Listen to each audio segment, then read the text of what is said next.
Des cow-boys avec des sourires aux lèvres, des tenues et des danses qui font penser aux États-Unis. De la country, oui, mais catalane.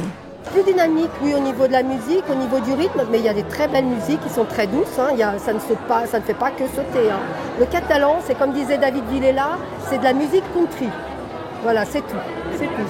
Il y a plus de talons, de hook, Il y a plus vite. Oui, c'est plus rapide. On a la danse, donc on peut danser seul si on n'a pas d'homme.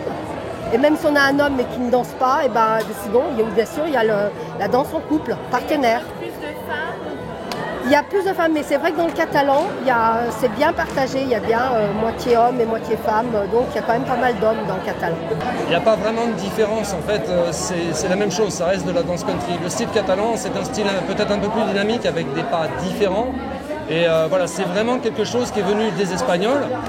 Donc il y a des chorégraphes, il y a 4-5 ans, même 6 ans maintenant, des chorégraphes espagnols qui ont commencé à atteindre une certaine renommée. Et leur style de danse, qui est un petit peu différent, on va dire, du style français, commençait à se répandre par le sud de la France et aujourd'hui est pratiqué un petit peu partout en métropole. Jérôme et Viviane ont monté cette année l'association Horizon Catalan Country 74. Cette toute nouvelle association organisait le 31 janvier dernier à la salle Saint-Martin des stages et un bal country.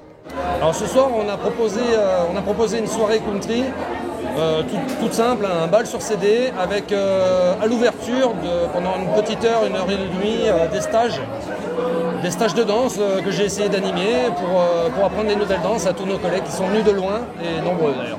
Bon, parce que j'ai connu ça il y a déjà 3 ans, j'ai fait un festival à Santa Susana en Espagne.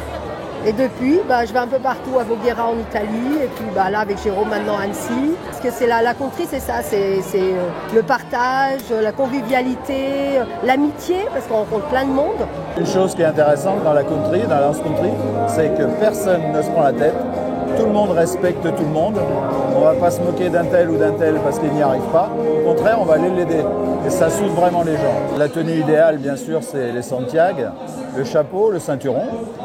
Bien évidemment, c'est une certaine culture, hein. Et la musique, donc ça nous rassemble, la musique country, c'est quand même, c'est une passion, vraiment une passion profonde, hein. L'association Horizon Catalan Country 74 se retrouve tous les jeudis soirs à l'ancienne école de Balmont pour danser de 19h à 22h. Ils seront cet été, présents à la Cénodienne. On a pas mal d'animations, on a pas mal de démos là au cours de l'été. On en a le 14 juillet, donc on participe à la grande braderie de Céno. Il y aura donc un petit coin américain qui va être organisé et la mairie et le comité des fêtes de Céno nous ont gentiment proposé de faire des animations. Voilà. Donc pour nous, ça nous fait un petit coup de publicité, puis ça nous permet de participer un peu à la vie de la ville. Les prochains événements à venir, une soirée sur le même principe, un stage, puis un bal, le 16 mai à la salle Saint-Martin à Céno. À la rentrée, le 26 septembre, à Cap-Péria, des workshops, des rassemblements de voitures américaines et évidemment un bal country.